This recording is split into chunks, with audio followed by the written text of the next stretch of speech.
because portcitypythons.com. We obviously have t-shirts available. We have animals available. We're not probably shipping for most of this month, so I guess don't worry about that. But we are trying to get out some stuff for Black Friday. We may have a little sale on our t-shirts. We won't have sales on animals because, well, can't ship them. So. Yeah, so there's no reason. Plus, not really into the whole Black Friday. It's for hard goods. So I guess I'll do soft t-shirts.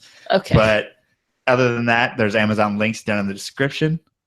Is there anything I'm missing? Because we're trying to blow through this stuff because obviously we're late because the internet. Yeah, basically the internet. Go for it. Introduce our guests. All right. So today we have on Randal Berry. Randal has over 30 years in the zoo field, working with most of that time reptiles, and he keeps private collection of venomous snakes. And he has bred Bushmasters not once but twice.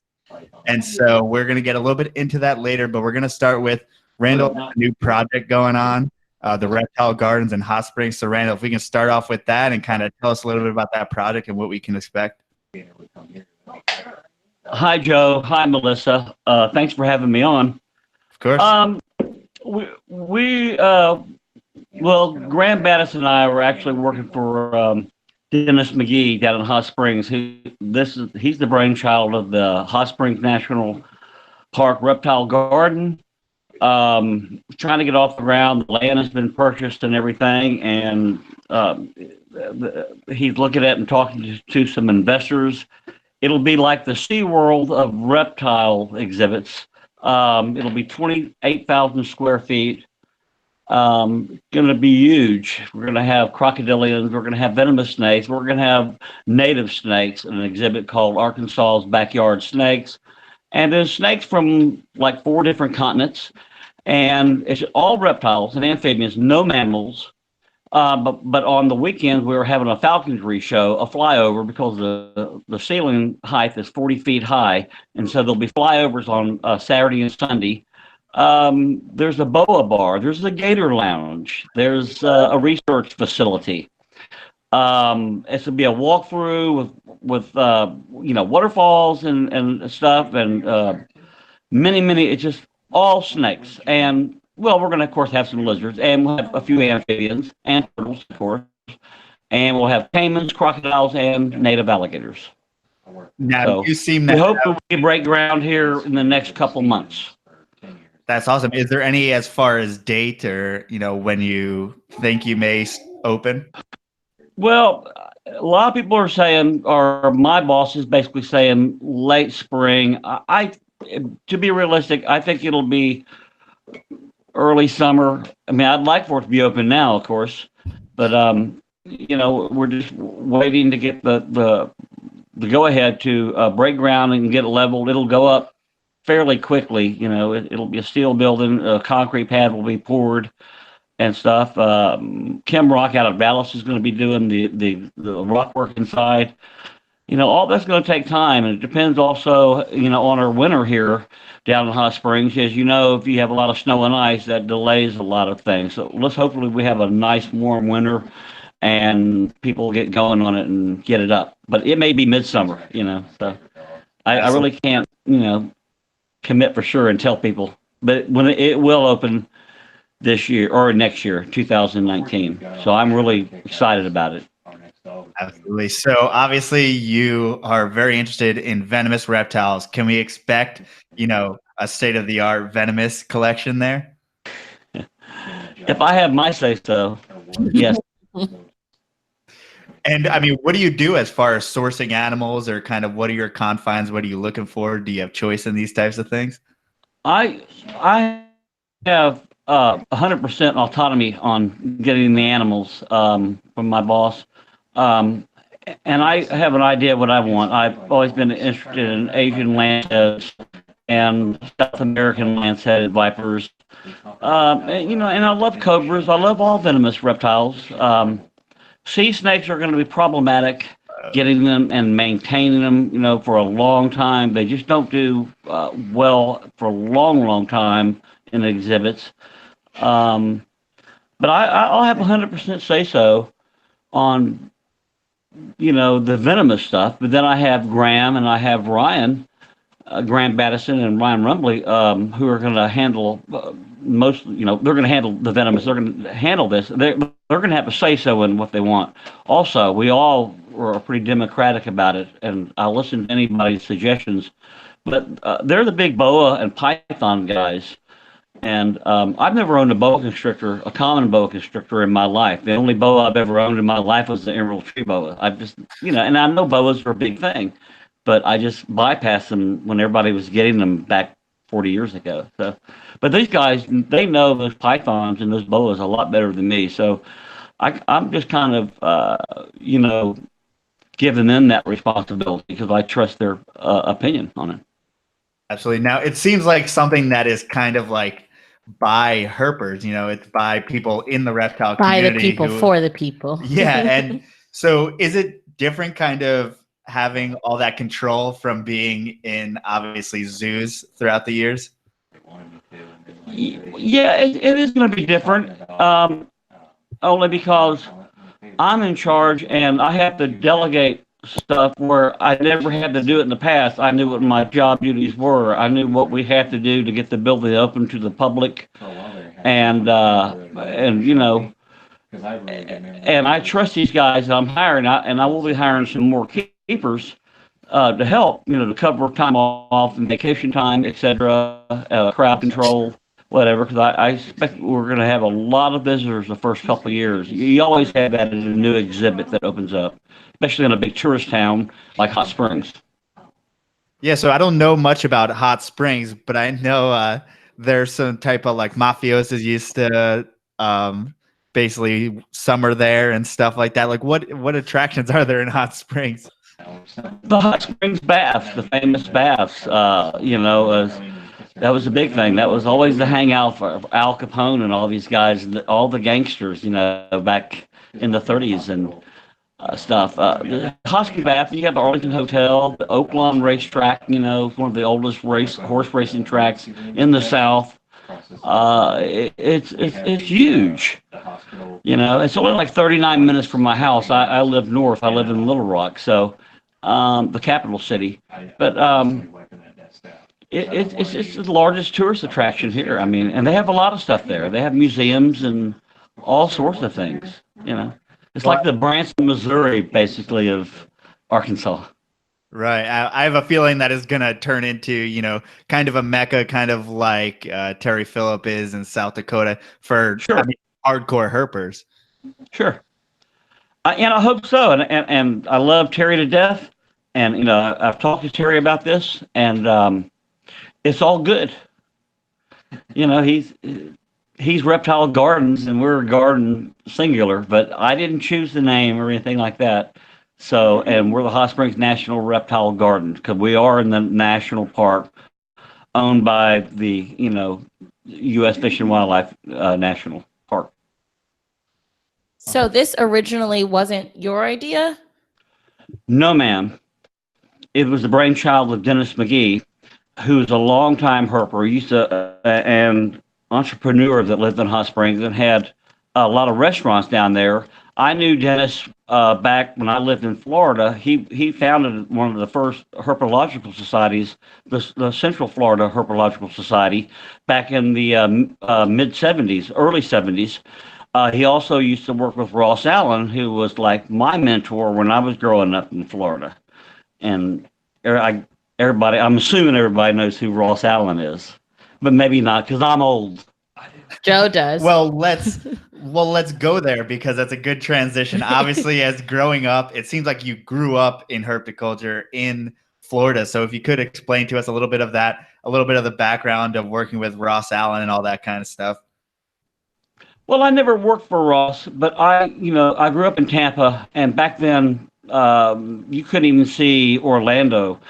It was all woods when you left Tampa, and I'd go up to Ocala and Inverness, where my grandparents, my dad's parents lived, my grandparents lived every summer, and Ross Allen had a Ross Allen's Reptile Institute, and they would wrestle alligators. It was a Seminole Indian village also. They'd wrestle alligators, milk rattlesnakes, and they had gift shops, and they sold live snakes. And back then, indigos weren't protected. You could buy indigos, you could buy eastern coral snakes, you could buy rattlesnakes, cottonmouths, copperheads by the foot, and all this. And I love this. I when I was 6 years old, I started keeping snakes, and all I had was garter snakes.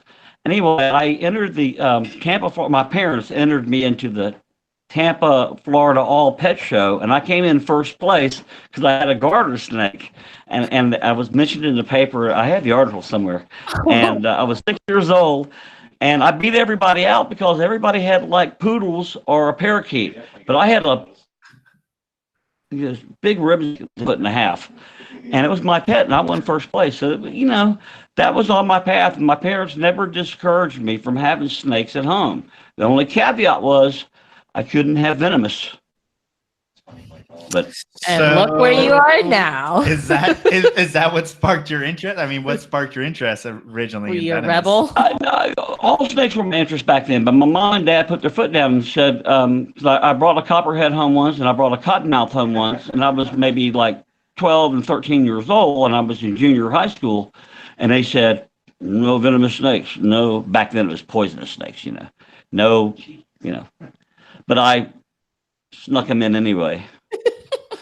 They didn't know I had cages stacked up underneath my bed and stuff, and like thick sweater bucks. Why did you feel the need to have the bit? Like, what was it about them at that age that Because back then it was like you got something. It's like a loaded gun, but you got to keep the safety on.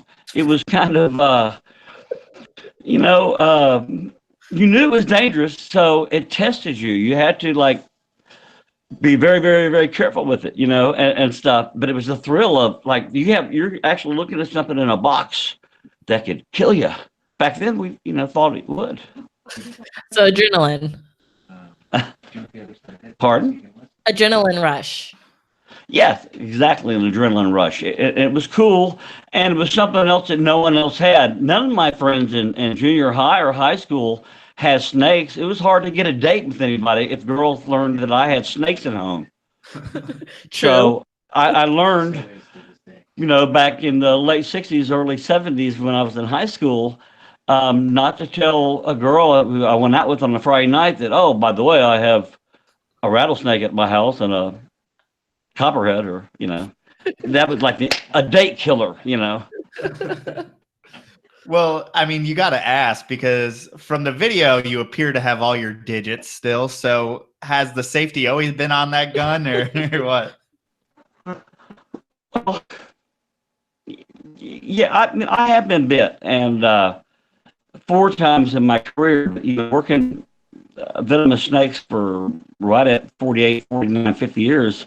You are eventually going to get bit. If you're an electrician by trade, you are going to get shocked. If you're a welder, you are going to get slag. You're going to get a burn, etc. It goes with the job, I guess. And all the bites, the 4 bites I've had, every one of them were my fault. I took my eye off them just for a second. I looked the other way. I got distracted. But fortunately, they were only 3 of them were, very minor bites where I didn't have to have any hospitalization, and 1 bite I did have to have hospitalization, but I just spent the night overnight in the hospital, and I snuck out of the hospital the next day. Why? Because the food was bad there, that's why. It's understandable. You don't need to pay that bill. If you feel fine and you can walk right out, I respect that. That's true. So were all those native animals, or? 2 were native and 2 were Southeast Asian. Okay. Tree vipers. Okay. So you weren't finding those in Florida. You got Oh, those. no. These were every bite was in captivity. 1 happened at a zoo in Texas while I was on the clock.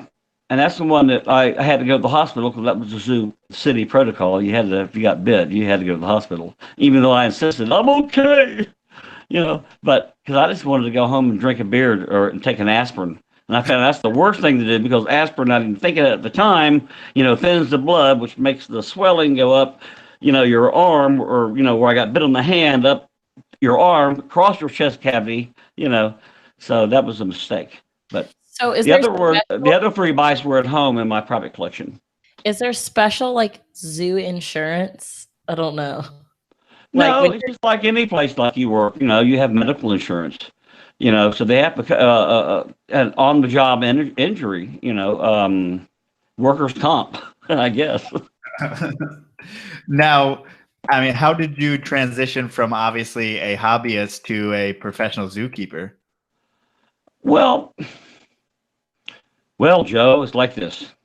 When I was growing up, I always either wanted to work at a zoo or work in a circus, and I was fortunate to do both because when you work at a zoo, it is a circus. oh gosh. So, I mean, was it a lot less because now they always want you to have a 4-year degree, that kind of stuff? Was it a lot less like that? Or, I mean, was it easier to get in as a hobbyist? Yeah, I guess so because I didn't have a degree. I didn't go to college, but I had to knock on a lot of doors. I mean, I had a private collection for years and years before I started in the zoo field, and I went to conferences and got to know zookeepers and curators, and bug them a lot. And I mean, just bug the hell out of them and ask them questions and stuff. And they knew that I had a sincere interest, and so I started out at a small zoo in Texas. I think in 1987 or 86, I'm not sure. And it's a long time ago. But 1987, according to your bio. oh, thank you. I'm old now. And anyway, and I got lucky. Once I got my foot in the door in the zoo field, it made it easier to move up to bigger zoos in my career and do a lot of work, learn a lot of things from people. And get with the program and stuff and make a career out of it. It's something I always wanted to do. It's not a high paying job. If you really want to make money, become a lawyer or a doctor or something. Don't become a zookeeper. But if you love animals, and I'm not money driven at all, so you want to be able do what makes you happy is all I'm trying to say, and that's what made me happy. And my parents never discouraged me, which thank God for that. They encouraged me and they said just be happy because life is short, and do what you want to do. Just like what you guys are doing right now. You're doing this podcast and stuff, and you're into reptiles because you want to do it. I don't think you're making millions of dollars, Joe and Melissa, are you? We're making negative $35 on the podcast because you got to pay to host it. Can you lend me 20? Barely. And that's only because I sold the corn snake this morning. So. Oh, really? Yeah. I didn't know that.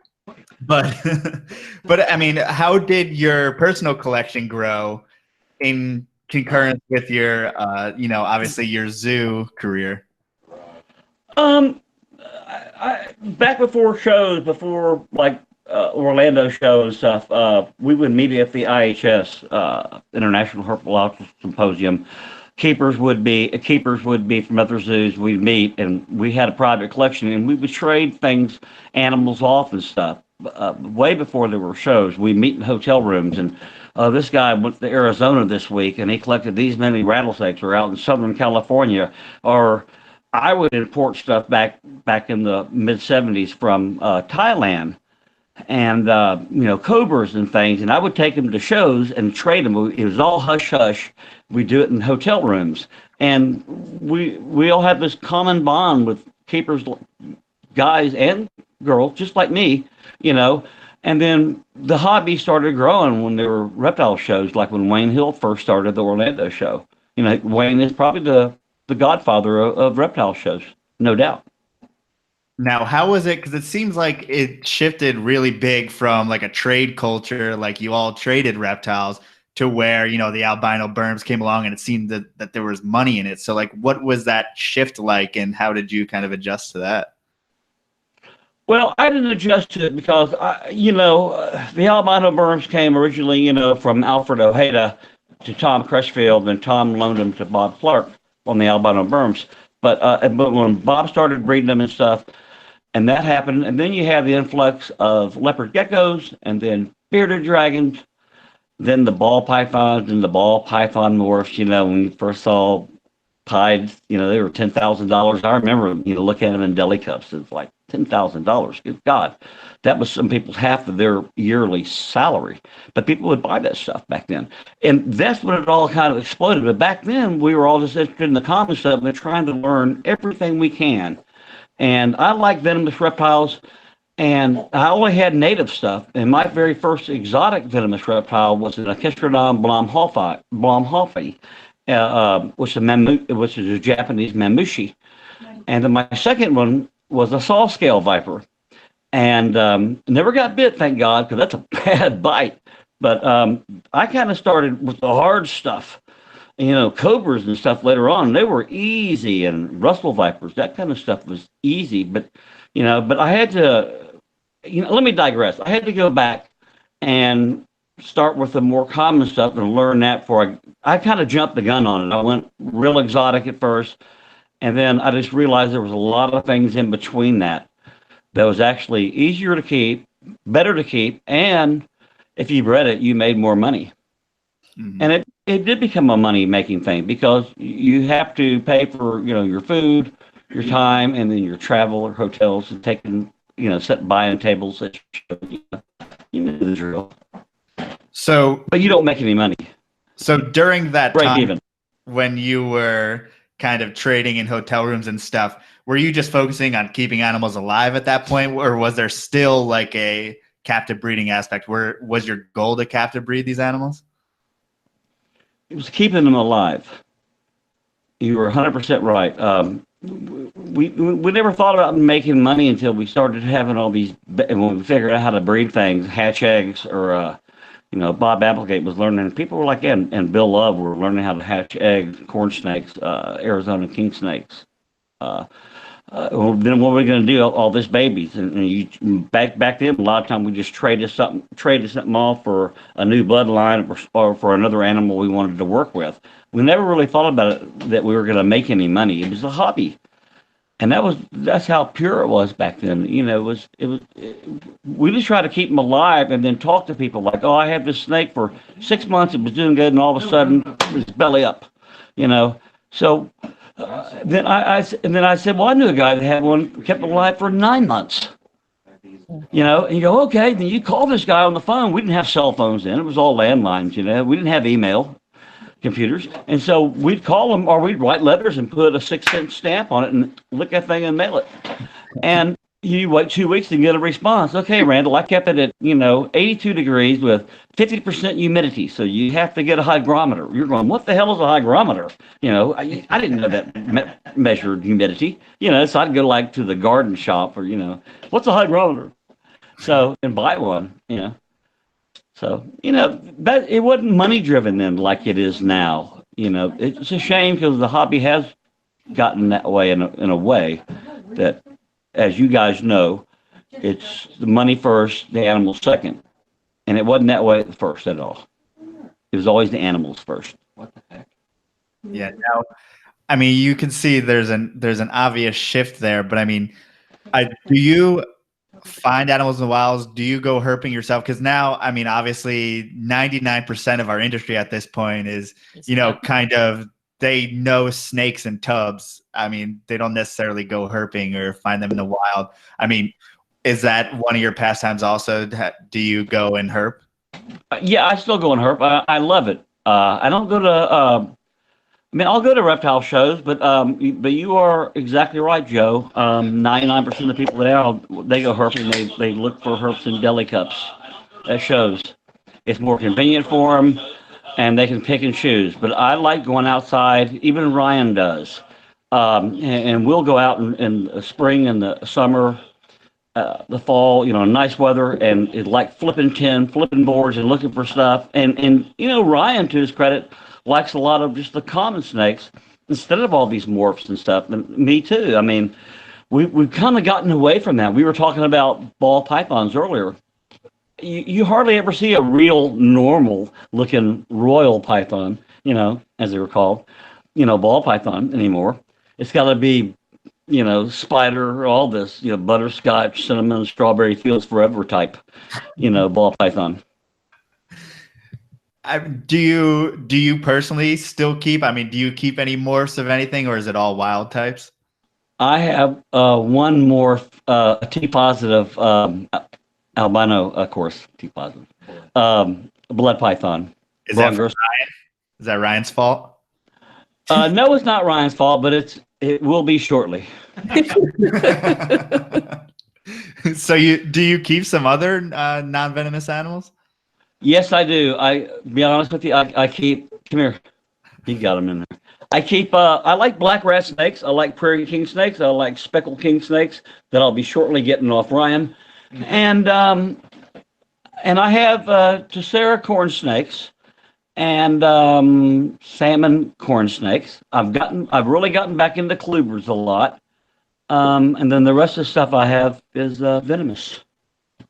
So you have a good bit. Yeah, I have like Asian tree vipers now, and basically, and a few rattlesnakes. These days, rather. Pardon? What's your collection size these days? Oh, I counted them the other day. I think I have 39 snakes. Okay. You know, from down from like, I don't know, 5 years ago it was probably 230, 240. Whoa. Cut down a lot. Guys. But you got all the. Yeah, Do now you think- for Do you think opening the reptile garden might increase your collection size again? After I retired from the zoo 2 years ago, my collection was down like it is now, and I thought, well, now I got all this time in my hand. I'm gonna build my collection back up 200-300 snakes and work, snakes in my snake room, 8 hours a day, 40 hours a week, and on my terms and on my time. And you know what? I haven't done it because when I got retired, I found other things to do. But my passion and my love for stuff, and then I'm working on the reptile garden thing. So, but I'm now being more selective. I'm working with a few really neat rattlesnakes, morphs that I really like, and I have some crowdless rubers, some red rattlesnakes that are just really red and just and I got a couple of cobras. So it's that I'm working with, and it's some species of cobras that the Niagara cincta that I've never bred before. So. And to me, it's always a challenge to get a new species of snakes and try to figure them out and breed. So. Now, for a lot of us, this is our kind of escape from our day jobs and stuff like that. So how was it like working all day with animals and having to come home and work with your own animals? I get asked that a lot. And I asked myself that. Because 40 hours a week, from 8 to 5, I would work reptiles at the zoo. And I'd come home. Back then, I had 250, maybe 300 animals. And I would come home, kind of relax for a minute, maybe crack open a beer, smoke a cigarette, and then get busy, and then work till like midnight, and go to bed at 12:30 or so, get up early in the morning, take a shower, put my uniform on, go to work, repeat the process. And I did it for years and years and years. It never bothered me because I love snakes or reptiles that much. So. It's also like you're working with stuff where you need to be on all the time. You can't really relax. Especially with venomous. You can't get. Yeah, I still probably only sleep 4 or 5 hours a night. I don't know why. I've always been pretty hyper, and I always want to go because I know life's short, and so I want to do everything I can before my time is over. I enjoy it, and I love what I'm doing and stuff. And I can, all I need is about 3 or 4 hours a day to recharge. And I'm like the Energizer bunny, and I'm ready to go. I guess it's easy when you do only pretty much what you love, in comparison to a lot of people 9 to 5. Yeah, it's like the circus I was talking about in the zoo. So, it's exactly what it is. When you're growing up, some people want to be a ball player. Some guy, wants to be an astronaut or a lawyer or the president of the United States. I just wanted to work with reptiles, and I couldn't believe the first paycheck I ever got working at a zoo. I got handed a paycheck on my first week, and I saw this check, and I said, "What is it?" And I asked my boss, he goes, "That's your paycheck for working all week." And I said to him, "You're actually paying me to work snakes? I would have done this for free. Then I realized, I got rent to pay at my new apartment, where I moved down to Texas. Oh, okay. But I forgot that I was getting paid because I just wanted to do this so bad. So why did you end up moving to Texas in the first place? Because I couldn't get a job here in Arkansas at the zoo here that I ended up at. I came back here twice and worked here like a total of 23 years because I didn't have experience. And so you had to start out at a smaller zoo, get your foot in the door. And I knew that. So you kind of have to, it's like any job, you have to work your way up. So I went to Ellen Trout Zoo in Lufkin. We have probably the best reptile collections in the state of Texas, believe it or not, better than at the time than Houston Zoo, Fort Worth Zoo, Dallas Zoo did back in the 70s or 80s. And then I went to the Caldwell Zoo for like a year and a half. And then I came up here to Little Rock for a year or so. Then I was offered a job at Tom Crutchfield Reptile Enterprises. Yeah, so I guess let's talk a little bit about that because that seems. I opened the door, didn't I? Because that seems like a little bit of a shift. Obviously, you were at the Little Rock Zoo, and then I believe it was 1994. You headed over to Tom Crutchfield. So, could you explain a little bit what you did there and kind of what you were in charge of at Tom Crutchfield? Yes. Thanks, Ryan. Joe is doing something technical here that I don't know what he's doing. I mean, Ryan is. I'm just plugging in. He's really good at propping up the phones. Make sure. Are we okay now? Yeah. Oh yeah. That just make sure you have power. Oh, okay. As you can see, where's my landline? I was a manager. I've known Tom, for years and years when he was at in Fort Myers, Florida. When Chris McQuaid and Bill Love worked for him, the Harding brothers and stuff like that. Known Tom, since, oh gosh, like forever, it seems like. And I always go down and see his place. And he moved to Bushnell, Florida. Well, actually, their shop was at Lake Panasoffkee. And of course, I knew the area because that's where I spent all my time when I was a kid in Florida, or up at Ross Adams, just right down the road on Highway 48.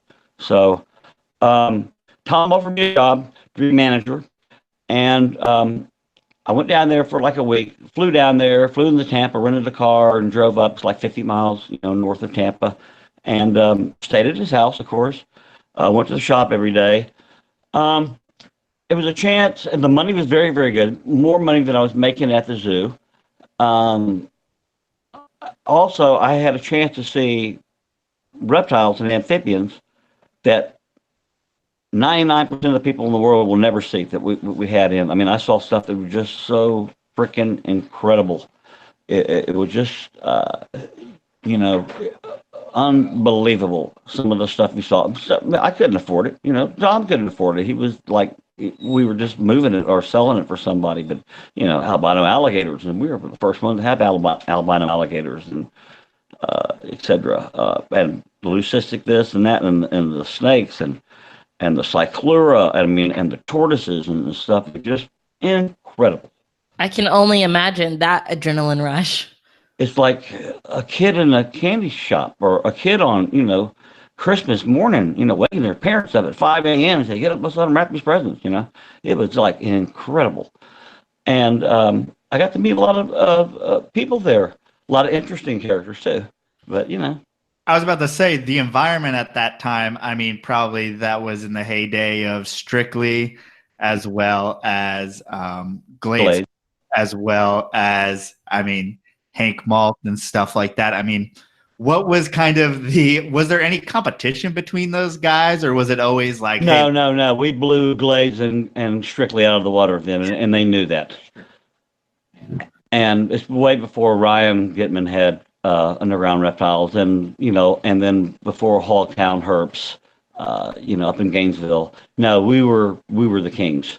Strictly was probably next, then Glades was probably third. I'm not bragging. I'm not, I'm just being honest. That's just the way it was. Yeah. Now, obviously, 1996 or 1997, from my understanding, is when Tom went to Belize. So, were you just out of a job immediately, or what? What goes down? I knew he got indicted, and I was there when the shop was raided. Um, um, I wasn't privy or didn't know that he was going to flee.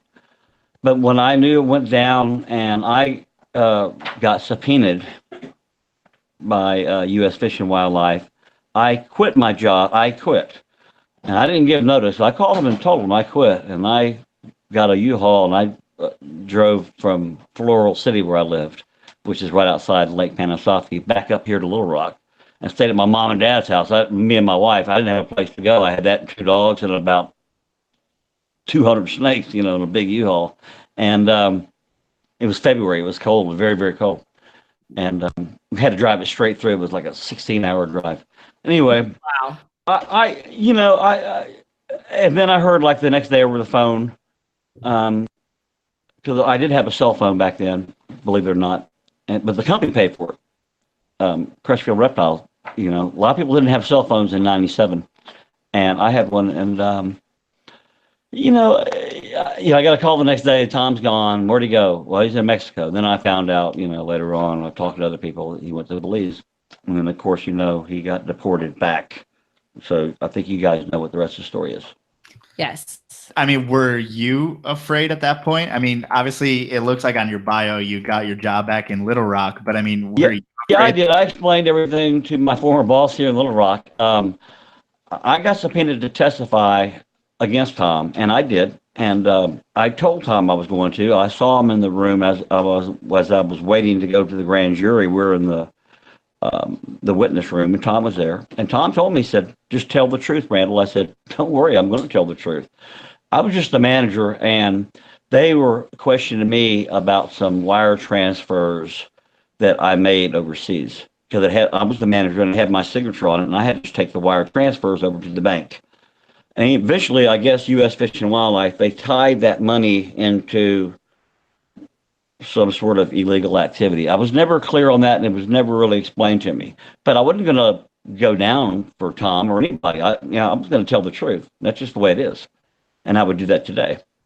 It's not snitching or anything. It's like, I got called in. I was at work when I got the subpoena. I was back at the Little Rock Zoo when they came. U.S. Fish and Wildlife came to the zoo in uniform, and they said, "Are you Randal Berry?" I said, "Yeah, it's got my name tag here." And they said, "We have a warrant," and they put me on a plane here in Little Rock and flew me that night directly into Orlando to testify the next morning. And I was telling them as they were taking me in the car, they didn't handcuff me. I said, "Well, I got to stop at home and get my clothes overnight." They said, "We already went to your house and your wife already packed you an overnight bag." And they had it in their hands. Oh yeah, they were at my house before I came to the zoo. They knew they were coming to get me. I saw Tom the next morning, and I talked to the prosecutor. I said, "What's up?" And he said, "We want to, if these are your signatures." They showed me signature comparisons and stuff, and I said, "Yeah, that's my signature. I wasn't going to lie." And Tom said, "Randal, whatever you do, go in there and tell the truth."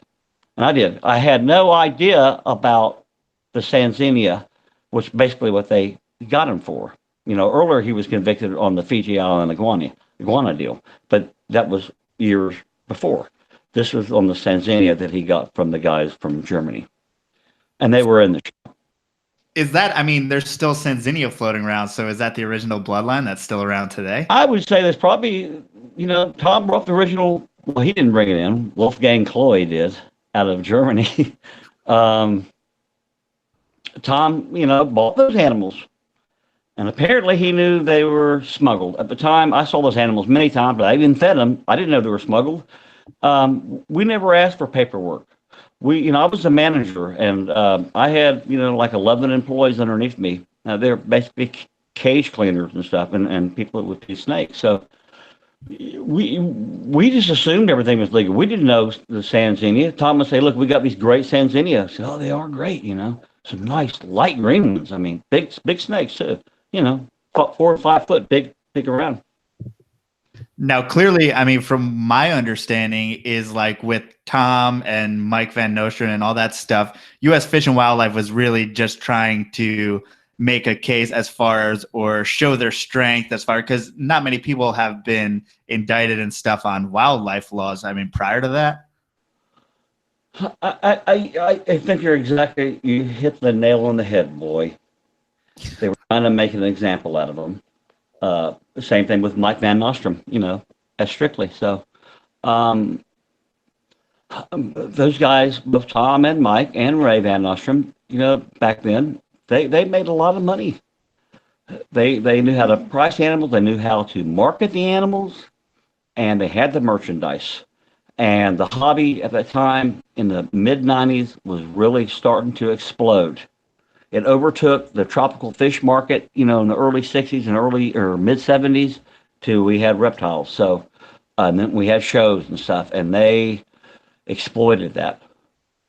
I mean, the timeline there, do you think that is like one of the things that shifted the market over to the morphs and stuff like, because that's when you really started seeing morphs popping up?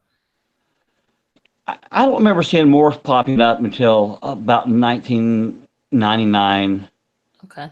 2000. You would see a few, and you see, piebald ball pythons. You didn't see any albino ball pythons in 2000. That's 18 years ago. You didn't see them then. And you saw how they rose and stuff, and now everything's kind of calmed down in the market. Everybody started breeding them and stuff. One thing Tom told me a long time ago, and it's true, and I even hate to admit it, but when you sell these rare animals to a customer for a lot of money, eventually you're selling to your competitor in 4 or 5 years. Right. And it's true. And that's why you see the battle, and then all the prices and stuff start going down. So you want to get in early. If you want to make any money in reptiles, you want to get it on the ground floor very early and then get out. People. Because you're selling to your friends and your buddies, and you forget you sold this het for whatever snake 5 years ago to some guy. A guy comes to the show with a table next to you, and he's got, oh yeah, I got these originally from you, and these were just fantastic snakes, and he's blowing you off out of the market, Yeah. And you're going, oh, why did I sell that morph to him? I should have kept it myself and bred it. So you are selling to your customer. I'm just in it for the hobby. I don't make money breeding and selling snakes. Right. So a little bit different. I barely break even. Go ahead. A little bit different question. Do you feel like it is possible to compare your time at Crutchfield Enterprises to your time at the zoo, or is it apples and oranges? Is it just so different, or can you really compare them? You can't compare them. You're working for an animal dealer, and you have maybe 100, 200 snakes every week come in from all over the world. So you're constantly moving stuff and learning stuff, and you get a lot of DOAs on there, and or you got some animals that are difficult to feed, and you're trying different things. It's not like a zoo setting and a work where everything is, it's basically like a zoo, like any job is an 8 to 5 job. You have a routine you go through every day. And, when you have to have these cages clean before you open the zoo at 10 o'clock for the public. So all your animals are clean. You got no poop in the cage or anything. Everything's clean. Everything looks good. And blah, blah. And then you shut the building down and check all your charges at night. Make sure all the cages are locked. You have no escapes. And before you go home every day, and first thing in the morning, you go back in the zoo, you check all your charges, make sure everybody's alive, everybody's where they're supposed to be and stuff. But at a reptile dealership, it's like a fast food restaurant. They come and go very, very quick. Yeah. Now I remember hearing Tom say, money in the bank is better than a dead snake in a tank. I mean, so obviously, you must, especially with imports, you must be obviously turning them around quick enough to make money to bring in more snakes. How many animals were you bringing in? It was. I couldn't give you a number. It was a lot. I will say that. I can remember seeing unpacking. We either go down to Miami and clear shipments, or Tampa and clear shipments, and drive them back up and stay on a Friday night or a Thursday or Friday night and stay till 10 or 11 o'clock. It depends. The shop would be closed at 5 from the public, and we'd be unpacking stuff. And I would see, 500 ball pythons, and we're just picking through them. And the Tom would go, or I would go, oh, this is the caramel look. That's kind of cool. It's ugly. And Tom would go, over here.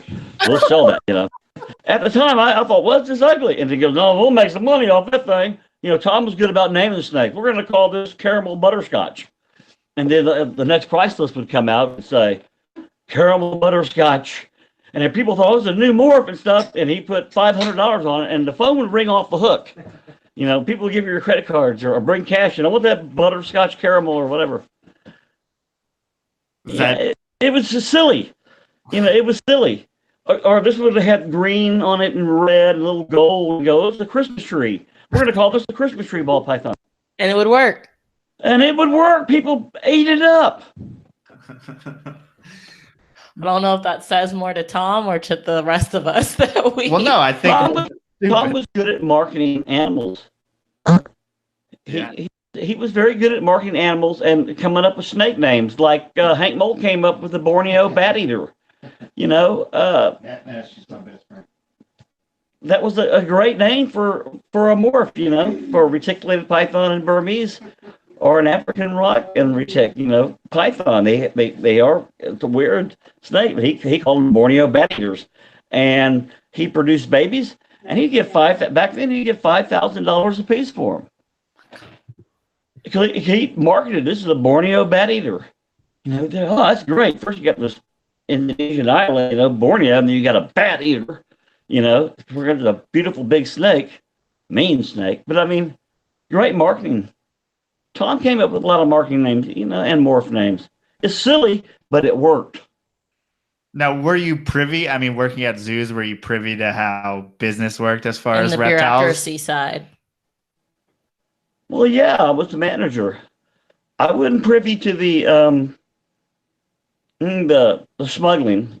Oh no, that's not what I meant. I just meant like at the zoos, like while you were there, did you realize that there was such a business growing for reptiles?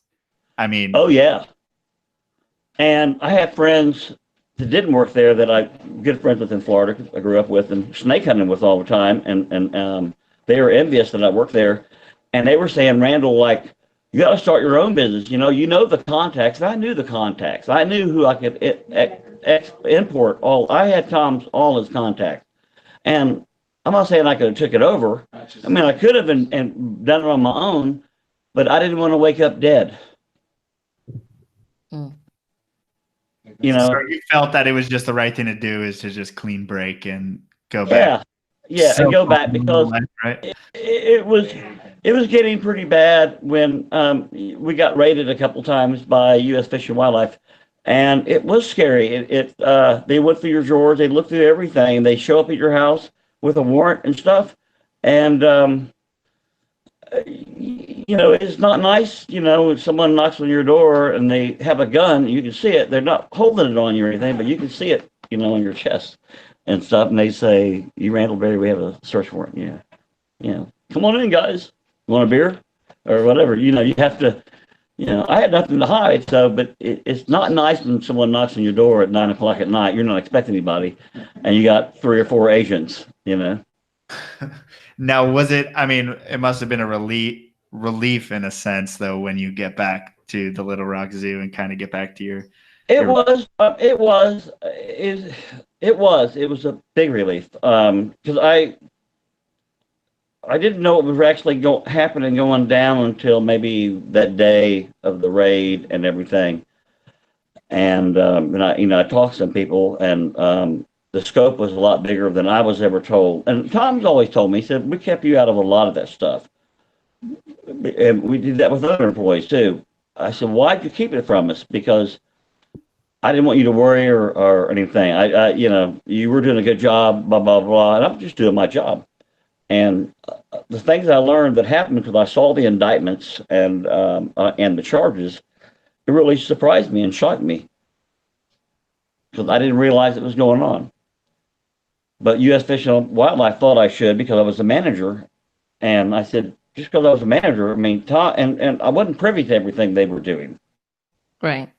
I swear to God, I really wasn't. And I realized, that he was protecting me. Later, I don't know if you could probably read it in Jenny Smith's book, Stolen World. He loves that book.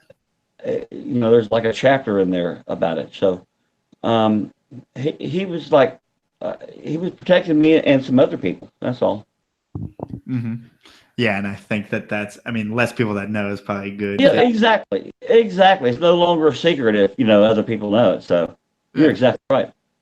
And now, I mean, obviously the zoos, at least now with AZA accredited zoos and stuff like that, I mean, there's endangered species, protection plans and stuff like that. So like, what kind of like conservation minded things were you doing in your career at like places like Little Rock and stuff like that? We participated in the SSP, the Species Survival Plan of the Louisiana pine snake, of course, Pythiopus rutheni, and Aruba Island rattlesnake, Crotalus unicolor. That's what we're involved in at the Little Rock Zoo. Of course, a lot of zoos do different type of PMPs or SSP programs. But we were also in the San Francisco garter snake PMP SSP, not PMP, not the program management plan, but species survival plan. So yeah, I participated and I was an AZA member for about 18 years. So now, I mean, did you, because I may need your help with the rutheni, because I have a few of them and I think they were too small for me last year, but I've been trying to breed them. I mean, did you end up breeding those animals yourself, or obviously you may know a little bit more? We did not breed Louisiana pine snakes at the zoo. They weren't in my section. I bred them at home. I had my own personal ones, and I bred them for years. But we did breed a lot of San Francisco garter snakes to be re-released in San Francisco. And then the SSP coordinator who used to work for U.S. Fish and Wildlife, they sent in a memo out to every zoo that had them and said, do not breed these animals anymore. And we said, well, what do we do with them? We can't give them to the public because they're protected. Right. And they basically said, put them on a wok and stir fry them or freeze them, And we thought that was just like crazy. But we eventually had to keep them off display. And, that was an SSP program that didn't work out. And now, I mean, why do you think there is such a disconnect as far as, I mean, people don't seem to realize that maybe the hobbyist or the private keeper may have something to contribute as far as, maybe if we are captive breeding these animals, there's no reason to pluck them from the wild, stuff like that, stuff we already have. I mean, how do you think, or do you support things like obviously private keeping and stuff like that and what they can contribute towards the hobby? And why do you think zoos are like try to separate themselves from us, like the regular hobbyists? Zoos did for a long time back in the 70s and 80s and probably the early 90s, but they don't now. The private sector outbreeds zoos 1,000 to 1 now, and now zoos are working with private hobbyists. But here's the problem. Back then, it was like a snobbery thing because we were a zoo. We were allowed to have this, that, and the other. Then private hobbyists started getting permits to have endangered species and stuff. However, here's the problem now in zoo fields: lack of space for animals. That's why that's why a lot of zoos at Little Rock Zoo, we quit breeding. I had an order from the director 8 years ago: quit breeding. I don't care how endangered it is, quit breeding them. We can't do anything with the offspring unless you want to keep them all in sweater boxes and raise them up, 50 cobras or whatever, forever.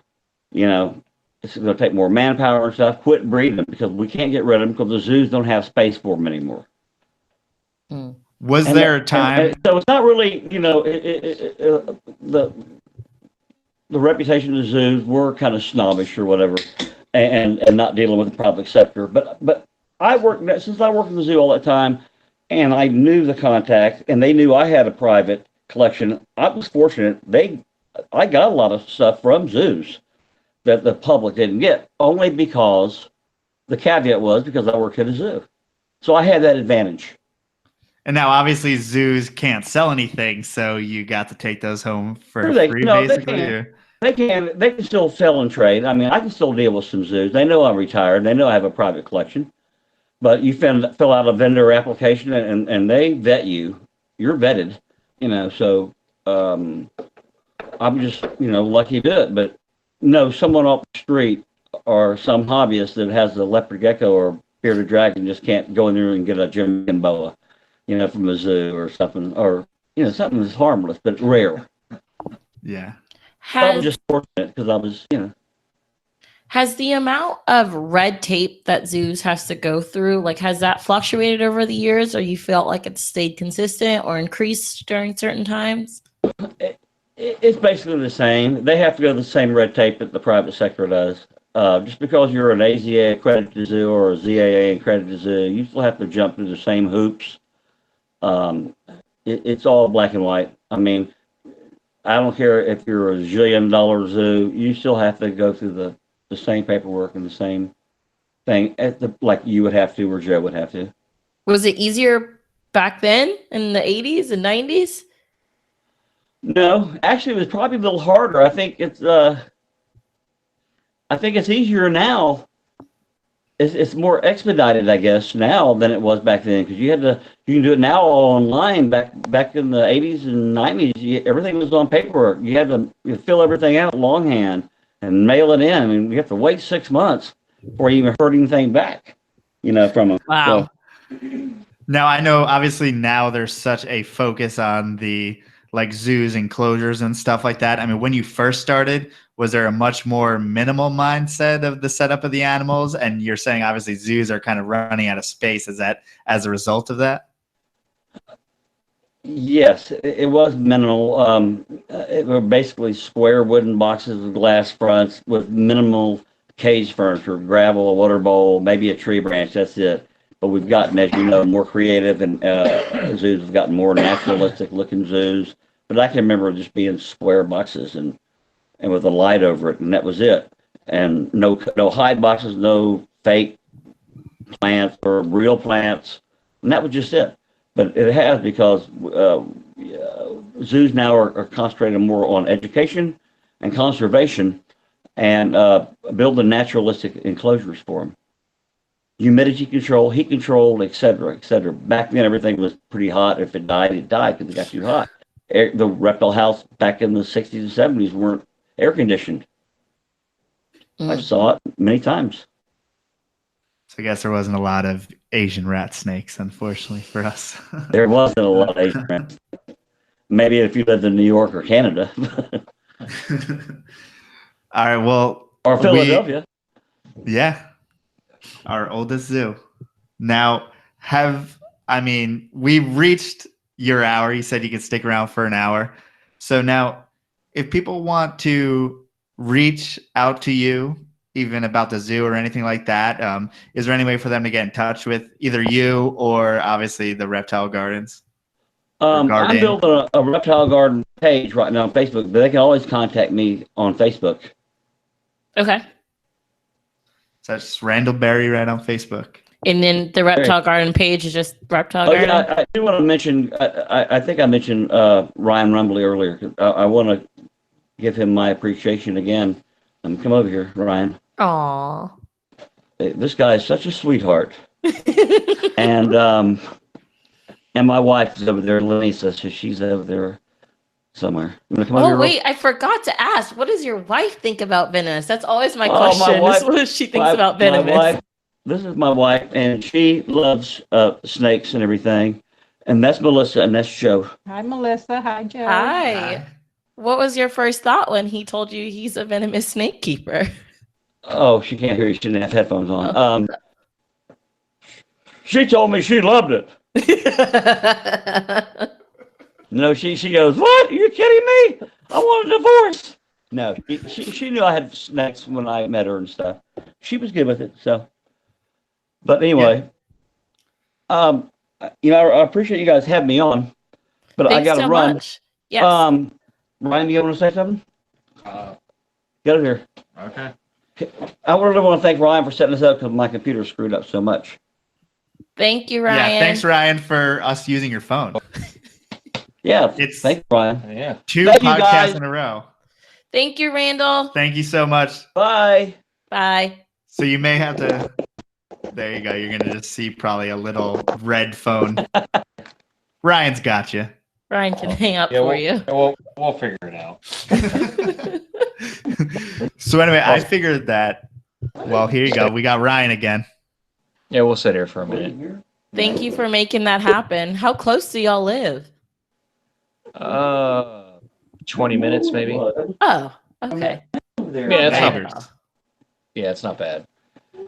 It's funny because like when you think of Arkansas, it's like the South's version of Wyoming, in my opinion, is because like like when I talked to you guys last week, the reason I ended up in Arkansas is like my first wife was active military like I was, and she got orders to Arkansas, and I was like, what the fuck is in Arkansas?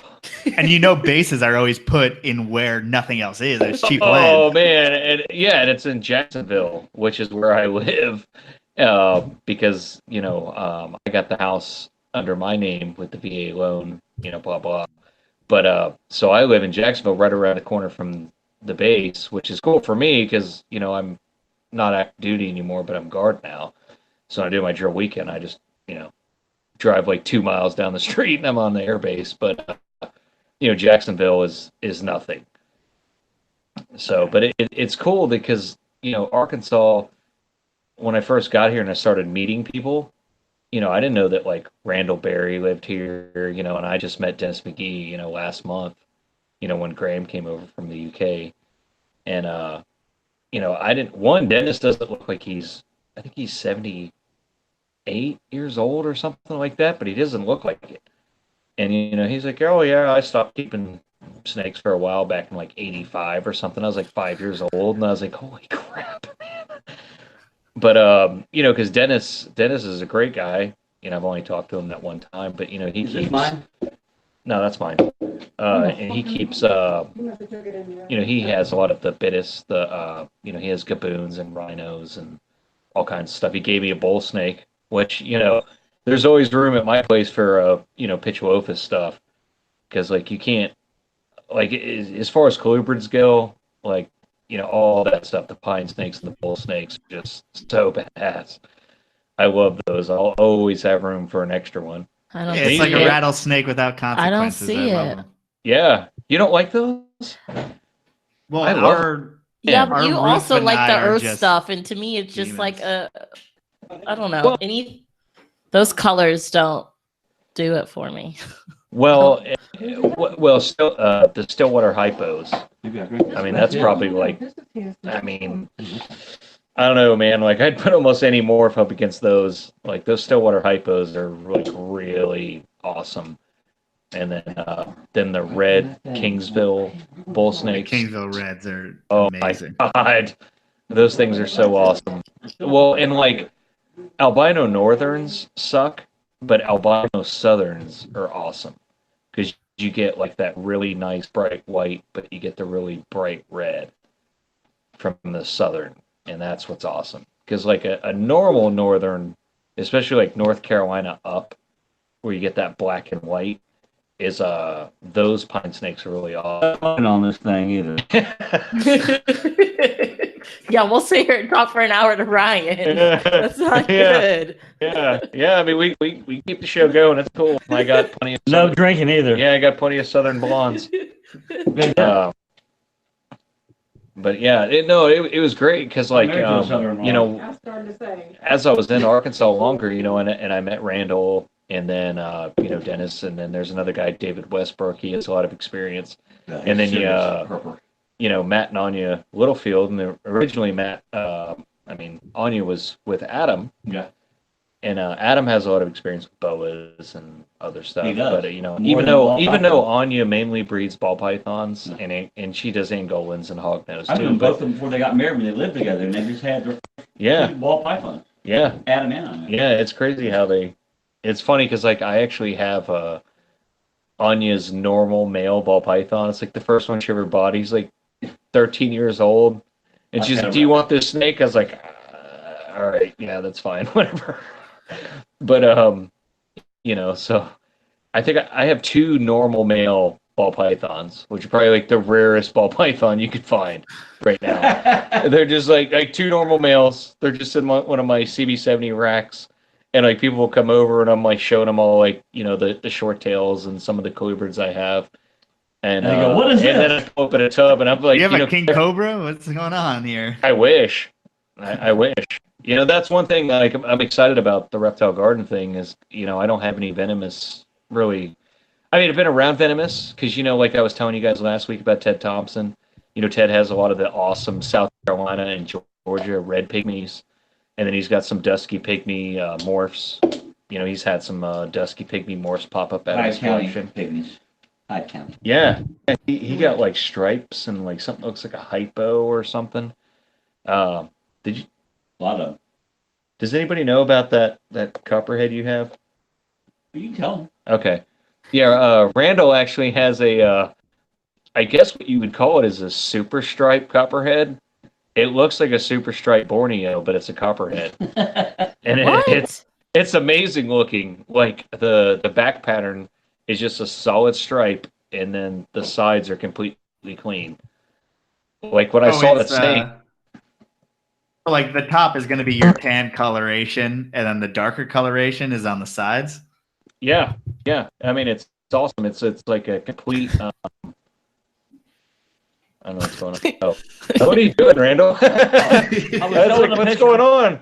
Did I cut them off? No. They're there. I was gonna show you a picture of that. Oh, yeah. Our southern copperheads. You have the reds and the brownish on the side, and then you have the cream on the top. So this particular snake that Randal has, it's a completely wide-banded cream colored stripe on the top, like all the dorsals just connected, and then like on the sides is completely bald. I'll PM him a picture of it. Okay, yeah, he's gonna send you guys a picture of it. It's like I forgot he had that snake, and then when I came over when was Graham here? About a month ago. So, yeah, like last month when Graham came over from the UK, and I was looking at Randal's collection. Back then he had some rhino rat snakes, which are, I mean, I love those things, and he had them in a Neodesha arboreal type setups, and I was like, the first thing you see when you walk in was those rhino rats, and I was like, oh my god. Now Kathy Love has them. Yeah, now Kathy has them. I saw that setup she set up for him. It was pretty crazy. Oh man, that's insane. Yeah, it's awesome. I mean, rhino rat snakes, it's like the funny thing about Asian rats is like as long as you don't keep them too hot, they're super easy. Just don't keep air conditioned 70 degrees. That's it. Real problem. Yeah.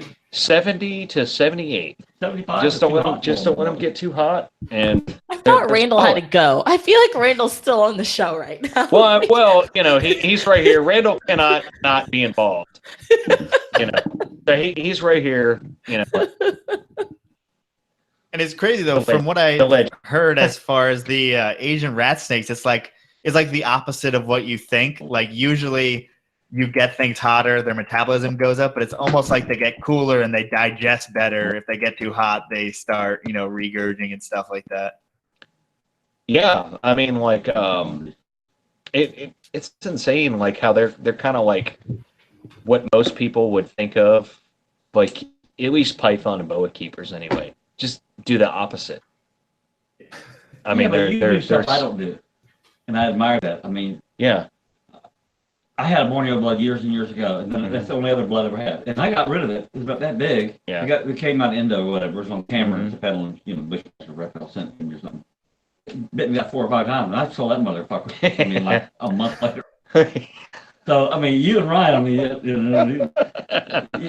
short tail blood, that is not. Well, what's funny is like last week when I was on and Joe asked me about like the original Borneos I had back in the 90s. Yeah. And the Borneos were cool. It's just when I worked at Pete's, he had Malaysian bloods, which, we don't have, which, I don't have anymore. Yeah, but they bite. Oh, Malaysian bloods are horrible. I mean, they'll just. Oh, they suck. Even when you got them on a hook. Oh, they sucked. Oh, there's no hooking. There's no hooking the giant fat snake. There's no hooking those things. You just gotta kind of take it. Like they put you like Paul put you in like you had the Borneo room. I mean, the Malayan room. Well, it's like I told him last week. I called it the wall of death because Yeah. you had Malaysian bloods and you had Brazilians. And you did Well, that like, these last, were like you 19 did the Malayan last, right? Yeah, these were like the Before you left. mid-90s Brazilian rainbow boas. So they weren't like all super chill like 2018. The Brazilians are all pretty Were they all chill. wild caught originally? I guess. Pete had like F2, F3, stuff like that. Was You there any didn't have difference like between the wild high. caught and Capricorn. They still still bad.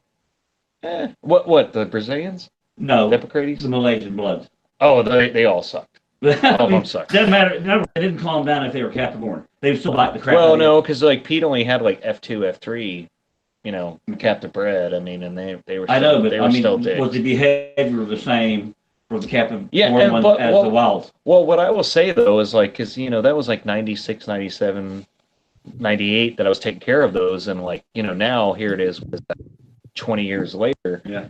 Like we keep short tails completely different than how we did back then. As you know, back then, remember how like everybody kept them like super moist, super humid, and like super hot.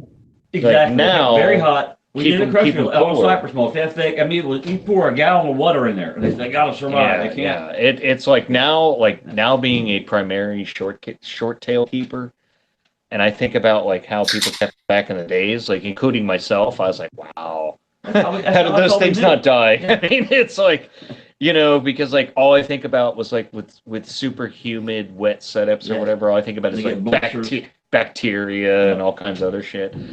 I mean, my room is like 55, maybe 60% humidity, and you know what? Like most of my hotspots you get good are like sheds though. So get a complete shed. Yeah, for the most part, like I have some that shed. like they have the dry shed like on the back. The strip shed.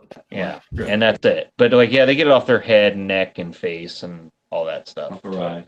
Yeah. Ryan, our friend Brandon asked what kind of substrate you keep your short tails on. I'm almost everything I keep them on paper, to be honest. Like paper towels? No. Oh no, sorry. Okay, like hatchlings, I'll do paper towels. Anything like 6 months and up, like I'll do newspaper for like smaller stuff. But then like a lot of the bigger stuff, like I go to Lowe's and I buy. I go in the paint section, and it's like cardboard. It's craft, like craft. Yeah, it's like cardboard craft paper or something. And I buy those in big rolls for like $10 a piece. And that's what I use for mine, and I layer it. Okay. Because, with short tails and bloods, like they like to be hidden. Right. Like even if you put enough bedding in there, like the only thing that'll usually be exposed is like their eyes and their nostrils. Like they'll bury themselves as much as possible. And with the paper, like they'll get in between the layers. A lot of them. I mean, some of my big adults, don't do that. They just kind of lay on the top, but. A lot of them, even like a 5 foot, almost 20-pound snake. I mean, they'll be completely buried, even between the layers of paper, to where like only their face and their nose is exposed. You know why they do that, don't you? Yeah. Well, and I've also noticed that a lot of them they're more secure. They're bigger and they know them. They don't let the other ones hide. They're smaller. I mean, Well, like one thing I noticed is because like Randal's sitting right next to me. we're having like a 3-way conversation, by the way. No, it is a solid 2-way between y'all. A, B, and C with a very big C. It is A and B between y'all. A giant C. But there's a solid 4 minutes where y'all were just talking. You're second. Yeah, you're third. I'm second. Yeah, Joe's third. Yeah, all right.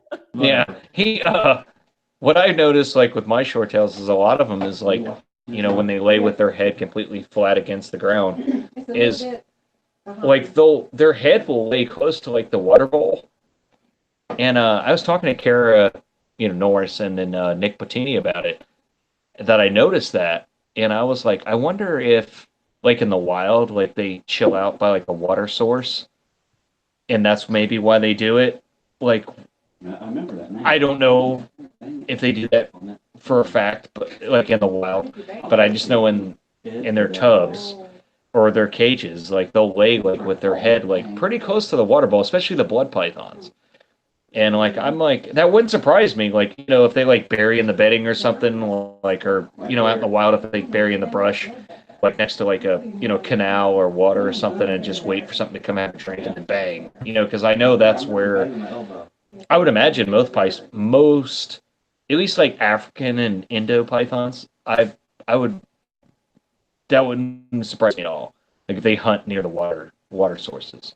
My understanding was that a lot of those animals, at least bloods, were captured near like bogs and pretty much really, really wet environments, and that's why people were like flooding out enclosures to begin with. Oh, I mean, that Oh yeah, absolutely. I mean, and that doesn't surprise me at all because like Indo and all those countries over there, just like why the Everglades is such a great environment for berms.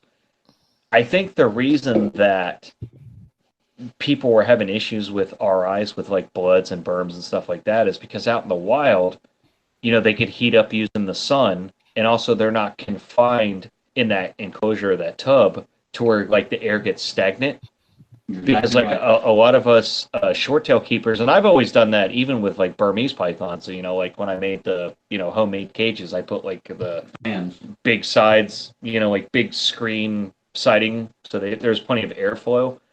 Because like in my reptile room, I have 3 fans going. Because I have, yeah. I mean, you're just like circulating the air, and also to kind of like bacteria. Yeah. You're right. In the wild, and to control the heat, and because like when I have the fans going around, like what I've noticed is having the fans and controlling the temperature is like I don't really have much fluctuation. Like the coldest side of my room will be like 77. So what I've done because of that is like in the one section that gets like the coldest, like when it gets like really cold at night, is I put my, because I'm not really breeding colubrids anymore, but I put my like colubrids and brittles and like Antaresia, I put them over on the side where it drops. I didn't know you had brittles. Really? I know you have 8 brittles, dude. You didn't know that? Yeah. No, well, I forget. Like someone would be like, "How many brittles pythons do you have?" I was like, and I start counting them. I was like, "Fuck, I have 8 of those things." I didn't know that. No. It's so bad. I'm like, how many brittles do I have? I don't know. God. Someone asked me, how many Borneos do you have? I started counting them. I was like, oh, God. 35. You want to take out your headphones, so if we're talking, Randal can hear us. If we get feedback, then put them back on, but yeah, otherwise. Yeah, it's...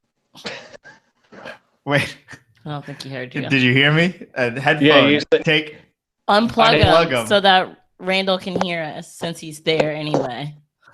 Oh, okay. But you might get a little feedback. Is it just us talking now, or is it still? No, we are live. Okay. Okay. No. Just they said. Holy fuck! If they said if like you're gonna keep talking, like just unplug the headphones so then like people could hear what you're saying. But I was like, no, they can hear him, but it's so he can hear us. Oh, so you could hear what they're saying. Yeah, but you're not live, are you? No, I'm live. I know, I'm live. No, yeah, you are. You are. I'm live. Yeah, I'll just translate. I'll just pass on what.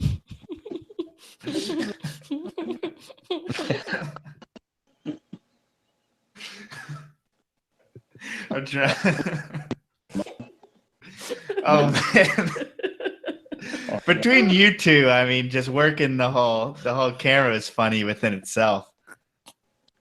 Oh yeah, I mean it's entertaining enough, But hey, the phone did not slip once. No, we got that on lockdown. That's not moving an inch. That's squared away. Because like even the wife came out and she's like, "Why are you bitching about your phone?" I was like, "Because it keeps sliding."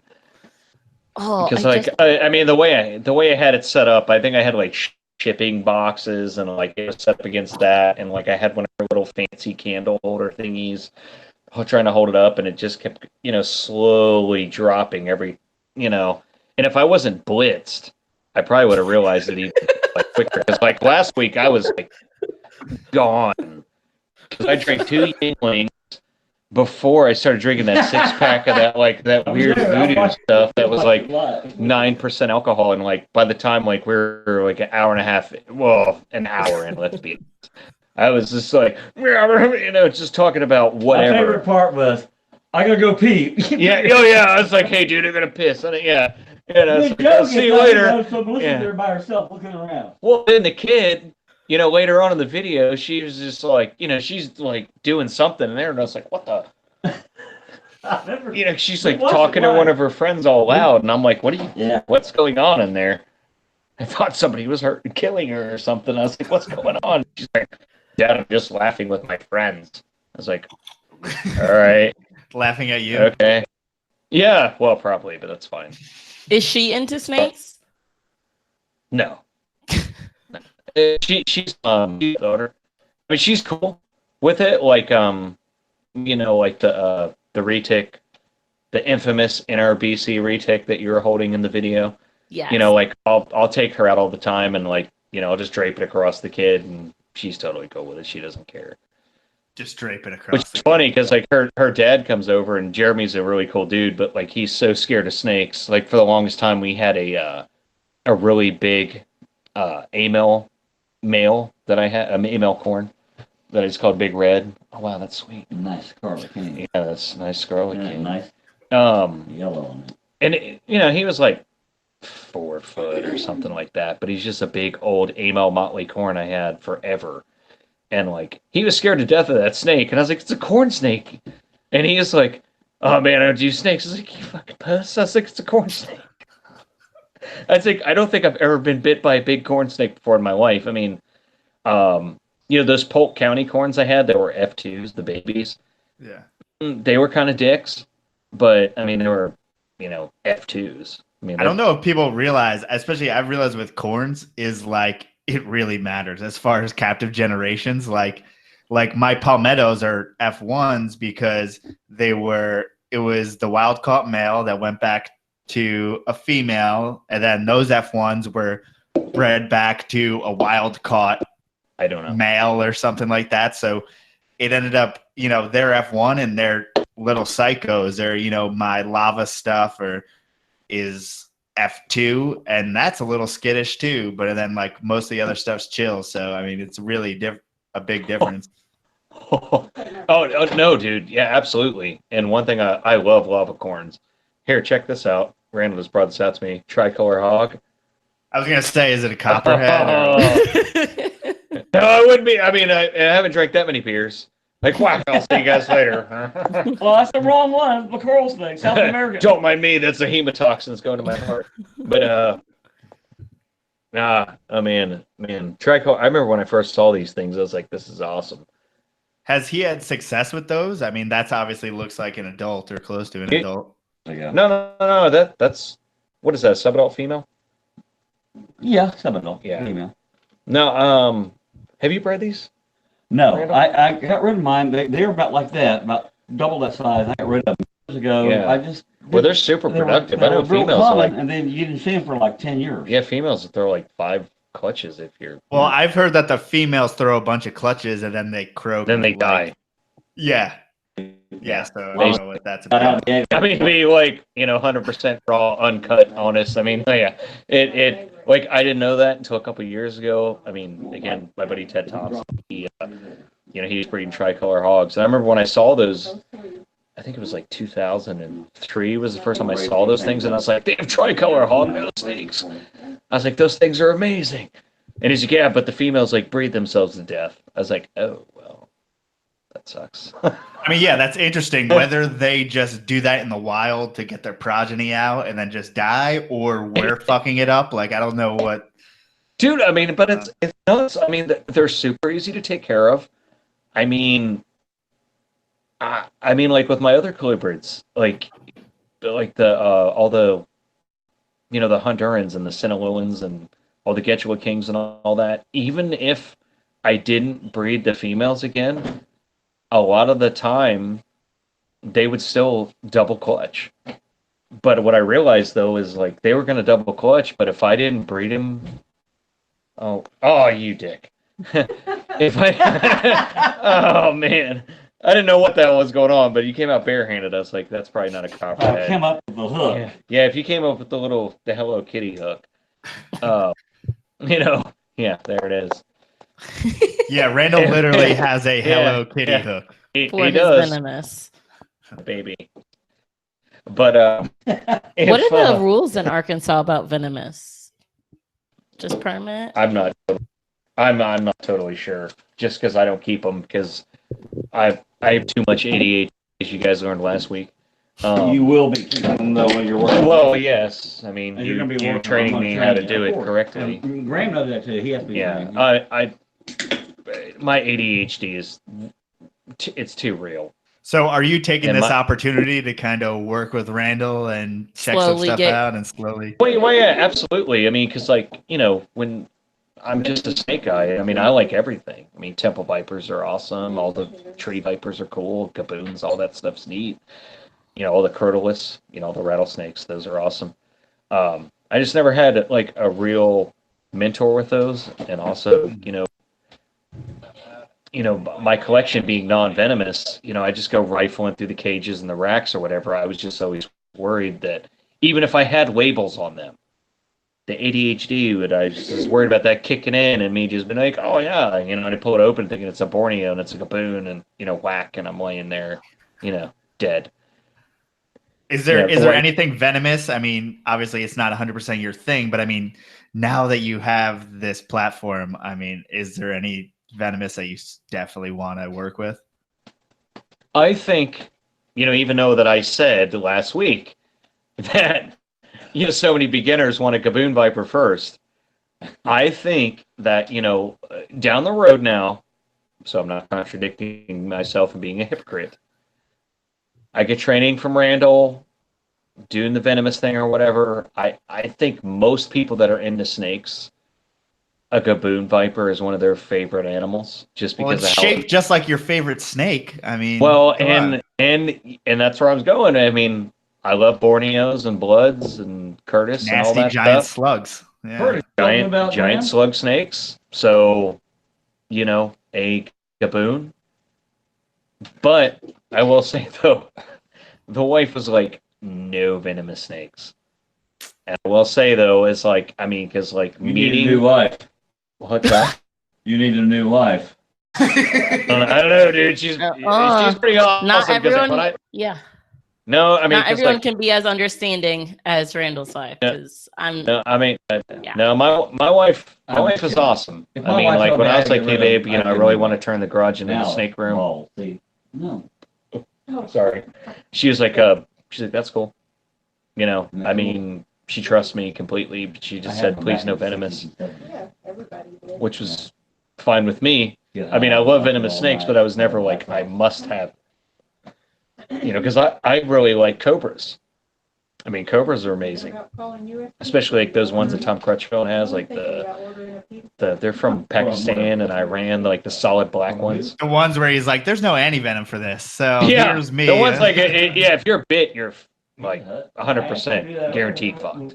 Yeah. If you don't die, you'll trip hard, which is cool. Hashtag fucked. You're done. Those. And then, but I like all the, even though I said those, I mean, but which was true when I said that last week, I mean, like rhinos, gaboons, and puff adders and all that stuff. I mean, they're not good beginner venomous snakes. I mean, they're not, but I mean, Russell's vipers, gaboons, rhinos, puff adders. I mean, those are all favorite ones. I mean, I love those. I mean, they're built like Borneos and they're just super amazing, but I'm not done. I mean, I understand. I just hope to learn as much as I can from Randal. Yeah, I mean, he's obviously bred bush vipers. We're the bush viper or bushmasters. What the fuck am I talking about? Yeah. And wagglers. He bred wagglers, which are just, I mean, you can't really ask for anything more. No, I mean, venomous snakes, man. I mean, all of us keep non-venomous, obviously, most of us anyway. But like when you get into like the temple vipers and. I ain't missing this shit this year. Is Randal still breeding? I'm sorry, guys. Yeah, he's there. I'm at his house. No, is he still breeding? I was asking. Oh, well, Randal, you have breeding projects growing up, but you're not like really like proactively breeding anything right now, right? You have those rich-nosed vipers. I got stuff growing up. Those are cool. I'm just got stuff growing up. Where are those things I've got from two anyway? gravid female green tree pit vipers in there. Okay. He said he might have two if they're gravid gonna have babies, they're gonna have them the next green tree pit vipers. 2 weeks. Looks like. Yeah, those things are cool looking. I've not seen those that I remembered. They have a red tail, don't they? Yes. Like the Ganyasoma? Most all of them do. Yeah, that's pretty cool. Like doing the whole. Yeah. Yeah, that's pretty neat. Auto luring and whatnot. Yeah, yeah. Well, I mean, like, because like what I told you guys last week when I was here and I saw when I first came over and I saw the zebra cobras, which Randall didn't mention. But you mentioned it. Yeah, but you said like the scientific name, which nobody watching this show knows. Nigercentra. They'll be like, "What the hell is that?" Yeah, they don't. Yeah, They don't even know what a ball python's like scientific name is. They'll be like, "Ah." yeah, they're calling them Yeah. spider. Like if you say Elafe guttata, they'll be like, "What is that? What's Elafe?" They don't call them that. Yeah. Pantheropus Yeah, now. Get with it, dude. Yeah, Pantheropus. Get educated, dude. What's going on? God, read a book. Take chondropython. The new guys, all the new kids go, chondropython, what's that? Oh yeah. It's Morelia. Oh no, I can never call a chondro Morelia. Never. I think that would. I think it'd slit my own throat. I just can't do it. Well, I mean, like they, like when they changed, which I understand why they changed scrub pythons, but like when they changed like all the scrubs to Somalia and all that, like I get that, and I also get why they called them Morelia in the beginning, but it's like it's so hard to call. But you can't. It's like Morelia it's so was hard. before chondropython, and then they lumped the chondropython into Morelia. Well, I mean, just laziness. If you took some of the North American taxonomists that want to change rat snakes like every 5 weeks, like okay, October we're going to call it Pantheropus obsoleta, and then December we're going to call it blah blah blah, something. I agree. Like when they combined all the black, go back to Alepi. They basically said, and you know this, Joe, because I know how much you love crow-breeds, but like when they basically classified black rats are the same as yellow rats. That's insane. And also, I mean, if you take the phenotype, obviously there's gray rats that are black in coloration. There's western rats that are black in coloration. There's eastern rats that are black in coloration. There's yellow rats that are eastern rats that are the same thing as black rats. It's like, what? It's very the phenotypes don't match what technically DNA has decided, I guess, is the line. So it's confusing. It's ridiculous. I mean, and if you listen to any of Mutton's podcasts, shut the fuck up. When he's talking about like the percentage differences between certain stuff, I mean, and you look at like, I mean, good lord, man, like it is growing up in Florida and then now living in Arkansas where I catch black rats, like basically love them, bastard. You like both of them. Which are probably technically gray rats, right? What here? Yeah. I mean, I guess if some taxonomist that has never stepped foot here would, but they are no way, shape, or form anything like a gray rat, which is I don't know, man. It's from being a field herper as well as a private keeper. It's insane to me what some of these taxonomists behavior, looks, scalation, anything. Okay, like there's one thing. I don't know how much experience you've had between like captive and wild black rats in particular, but like for some reason, like you can go out and you can grab a black rat off a tree branch, or from a rain pipe or whatever you find, totally chill. You take that same black rat and you put it in a cage, that snake is an asshole. It'll eat your lunch. I don't know why that is. It'll be the exact same snake. You can catch it out of a tree, and it's totally fine. And never bite you. Handle it. You can do a YouTube video with it, whatever. You can handle it. It's totally cool. Shirt, take it home, put it in a cage, reach in the next day. But I mean, the Western rat, on the other hand, is 100% asshole all the time. Oh, well, no matter where you find it. Always dick, so it doesn't matter. Not the ones we just got. No, it bit me. Someone was like, "Oh, you took a picture with that?" Because I just got a group of Texas rats. Someone was like, "Oh, you got a picture with it? Like mine would bite me." I was like, "I never said I didn't get bit when I took this picture. Like, just because I have the picture doesn't mean I didn't get bit." When we filmed the video, you didn't get bit, but is it because they were cold? Really cold. I got bit when I took the picture. What Texas did you get? Because I didn't watch that last video. I just got a leucistic and a het leucistic.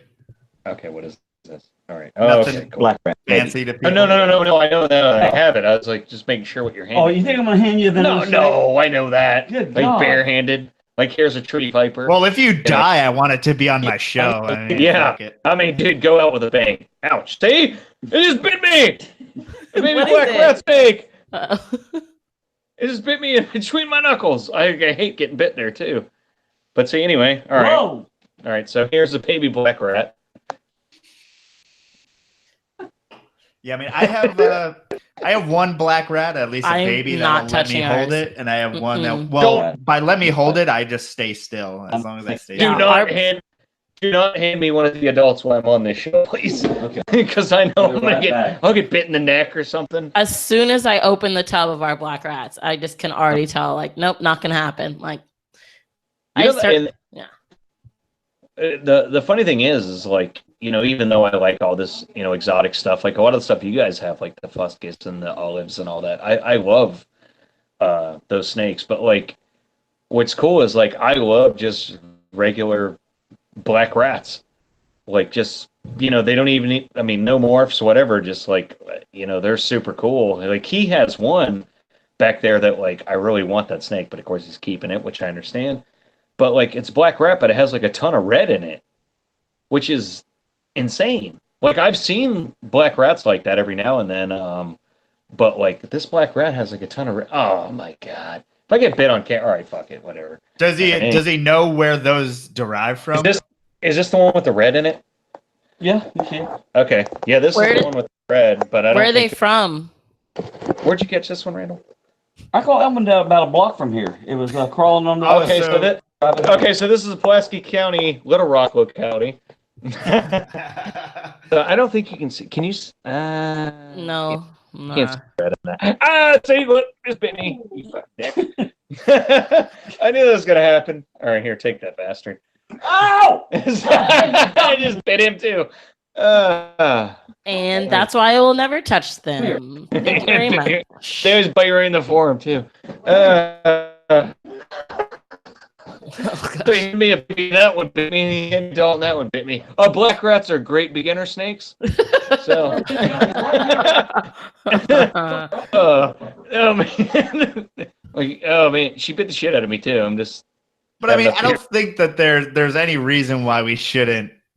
I mean, I don't know why people don't think those animals are awesome. When I don't.